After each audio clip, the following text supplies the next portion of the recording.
Bismillahirrahmanirrahim. Assalamualaikum warahmatullahi wabarakatuh.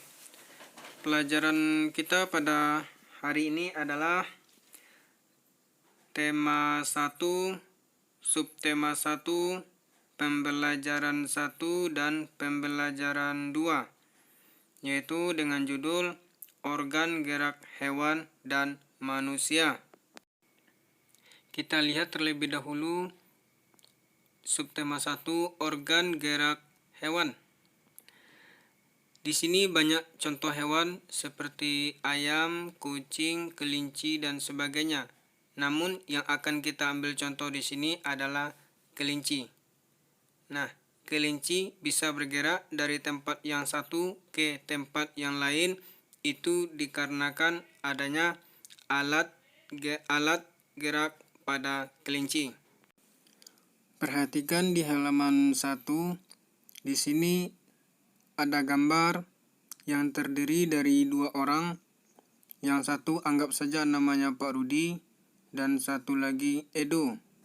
Yang mana gambar ini menceritakan bahwa mereka sedang berada di kandang kelinci. Lanjut ke halaman 3. Perhatikan di sini ada cerita yang terdiri atas 5 paragraf. Insya Allah anak-anak Ustaz masih ingat kan apa itu paragraf yang sudah dibahas pada kelas 4 kemarin. Yaitu judul ceritanya organ gerak manusia dan hewan. Kita lihat di paragraf 1. Salah satu ciri makhluk hidup itu adalah bergerak. Anak-anak Ustaz tahu kan apa itu makhluk hidup? Kita manusia, kucing, sapi, pohon, dan sebagainya. Yaitu salah satu ciri-cirinya adalah bergerak. Secara umum, gerak itu dapat diartikan perpindahan dari tempat A ke tempat B. Makhluk hidup akan bergerak apabila ada rangsangan yang mengenai sebagian ataupun seluruh anggota tubuh. Lanjut kita ke paragraf 2. Gerak pada manusia dan hewan menggunakan organ gerak yang tersusun dalam sistem gerak. Organ gerak dapat berguna untuk berjalan, lari, lompat, loncat, memegang, menggali, memanjat, berenang, dan masih banyak lagi. Kita lanjutkan ke paragraf 3. Organ gerak pada hewan dan manusia itu memiliki kesamaan. Alat-alat gerak yang digunakan pada manusia dan hewan itu ada 2. Yang pertama adalah alat gerak pasif, yaitu tulang. Dan yang kedua alat gerak aktif, yaitu berupa otot. Kedua alat gerak ini akan bekerja sama dalam melakukan pergerakan. Kerjasama antara kedua alat gerak membentuk suatu sistem yang disebut dengan sistem gerak. Oke, kita lanjut ke paragraf 4. Tulang disebut alat gerak yang pasif karena tulang tidak dapat bergerak dengan sendirinya tanpa adanya bantuan dari otot. Kemudian kita lanjutkan ke paragraf 5. Otot disebut alat gerak yang aktif. Kenapa? Karena otot memiliki suatu senyawa kimia yang membuatnya dapat bergerak. Pada saat otot yang menempel pada tulang gerak, otot tersebut akan membuat tulang ikut bergerak. Maksudnya, apabila otot atau daging yang ada di tangan atau di kaki kita bergerak, otomatis tulang yang ada di tangan dan daging kita juga ikut bergerak. Lanjut ke halaman 4. Teks berjudul organ gerak manusia dan hewan itu terdiri dari 5 paragraf yang sudah kita bahas pada sebelumnya ya. Kita lihat dulu di paragraf 1. Yang pasti di paragraf 1 itu terdapat satu ide pokok atau gagasan utama. Cuma terdiri dari satu kalimat, sedangkan sisanya adalah kalimat pendukung. Sambil contoh. Pada paragraf 1, ide pokoknya adalah salah satu ciri dari makhluk hidup adalah bergerak. Nah, sedangkan kalimat yang lainnya itu adalah kalimat pendukung. Kemudian silakan Anda lanjutkan untuk paragraf 2, 3, 4, dan 5. Cari ide pokok pada paragraf 2-5 itu, kemudian buat kalimat pendukungnya. Insya Allah anak-anak Ustaz semua ini sudah paham kan? Ini sudah kita bahas pada pembelajaran sebelumnya di kelas 4. Kita lanjutkan ke halaman 5. Kembangkan ide-ide pokok berikut menjadi sebuah paragraf. Di sini ada 3 ide pokok yang bisa kita buat menjadi 3 paragraf. Ide pokok yang pertama adalah organ gerak terdiri atas 2 macam. Organ gerak yang pertama merupakan organ gerak pasif atau tulang. Sedangkan organ gerak yang kedua merupakan organ gerak aktif atau disebut juga dengan otot. Untuk ide pokok yang kedua dan yang ketiga ini, silakan Anda lanjutkan di rumah agar bisa menjadi paragraf. Lanjut ke pembelajaran 2. Perhatikan gambar ini, yang mana Edo sedang melihat kelinci, yang mana sayur kesukaan Edo juga sama dengan makanan kelinci, yaitu wortel. Kita lanjutkan. Di sini ada 4 gambar, yang mana gambar ini merupakan rangkaian gambar cerita. Dari gambar ini bisa menceritakan suatu peristiwa. Contoh pada gambar yang pertama ini bisa menceritakan tentang Pak Rudi mengajak Edo ke kandang kelinci miliknya. Kandangnya sangat luas, kelincinya banyak sekali. Kemudian kita lihat pada gambar selanjutnya, yaitu gambar ini menceritakan tentang Pak Rudi dan Edo memberi makan kelinci. Mereka memberi wortel. Kelinci sangat suka makan wortel. Semua kelinci berkumpul mendekati Pak Edo. Kemudian gambar selanjutnya juga demikian. Ini gambar juga menceritakan tentang Edo yang senang sekali. Dan ini juga menceritakan tentang tingkah lucu kelinci yang sangat menggemaskan. Ini semua merupakan contoh dari rangkaian gambar cerita. Kita lanjutkan ke halaman 10. Yang mana di sini menceritakan tentang gambar cerita itu merupakan gambar atau serangkaian gambar yang mengandung sebuah cerita. Contoh gambar cerita adalah gambar ilustrasi. Gambar ilustrasi itu merupakan gambar yang mendukung isi sebuah bacaan atau teks.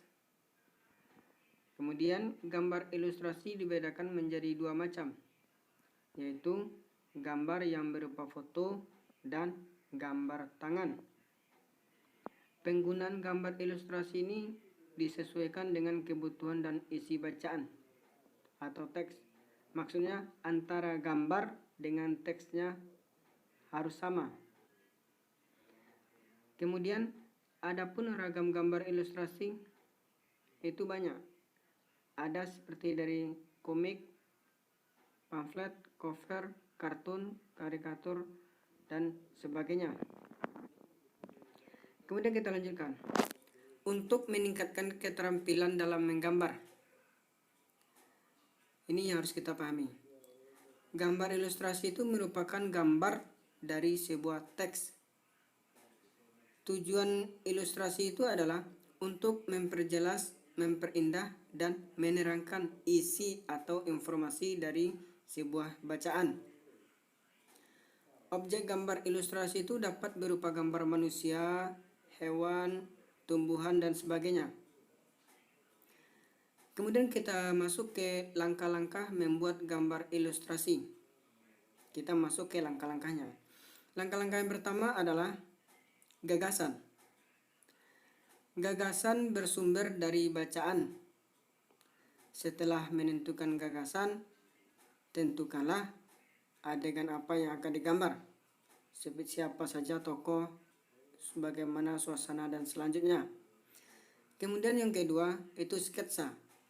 Sketsa ini Anda juga sudah pernah belajar di kelas 4, yaitu rancangan gambar, yaitu gambar yang akan kita buat sesuai dengan kebutuhan yang ada di teks tersebut. Kemudian yang ketiga itu pewarnaan. Setelah sketsa selesai dibuat, maka kita bisa mewarnai. Pewarnaannya dapat dilakukan dengan dua cara. Yang pertama itu memberi warna sesuai dengan aslinya. Misal, kalau seandainya warna daun itu warna hijau, ya kita kasih warna hijau. Kalau seandainya warna buah itu warnanya merah, kita kasih warna merah. Pewarnaan yang kedua itu yaitu dengan cara memberi warna berdasarkan imajinasi, yaitu berdasarkan keinginan kita. Misal, kalau seandainya warna baju, kalau kita suka warna merah, ya kita kasih bajunya warna merah. Kalau kita suka bajunya warna kuning, ya kita kasih bajunya warna kuning. Kemudian untuk masalah pewarnaan ini kita dapat menggunakan cat air, cat minyak, pensil warna, spidol, dan lain sebagainya. Kita lanjutkan ke halaman 11. Di sini adapun media gambar yang bisa kita gunakan untuk menggambar. Media itu adalah sejenis alat. Media yang pertama adalah alat gambar. Alat gambar merupakan media atau tempat untuk menuangkan gambar, tempat Anda menggambar. Kemudian juga bisa menggunakan sejenis seperti kanvas, kain, kertas, ataupun bahan kaca, dan sebagainya. Yang mana media ini juga berpengaruh pada pemilihan media pewarna yang digunakan. Kemudian media yang kedua adalah pewarna. Pewarna ini terbagi atas dua. Yang pertama, pensil warna. Jenis pensil ini banyak mengandung lilin. Pilihan warnanya pun banyak. Media pewarna yang kedua adalah cat air. Cat air ini adalah pewarna yang terlebih dahulu dicampur dengan air sebelum kita pergunakan. Kemudian untuk teks ini kita lewatkan. Kita lanjutkan ke halaman 12. Di sini ada 3 gambar.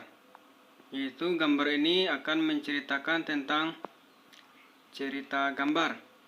Kita lihat pada gambar yang pertama. Silakan Anda lihat seperti apa gambarnya. Kemudian apa kira-kira kalimat yang akan menceritakan tentang gambar ini.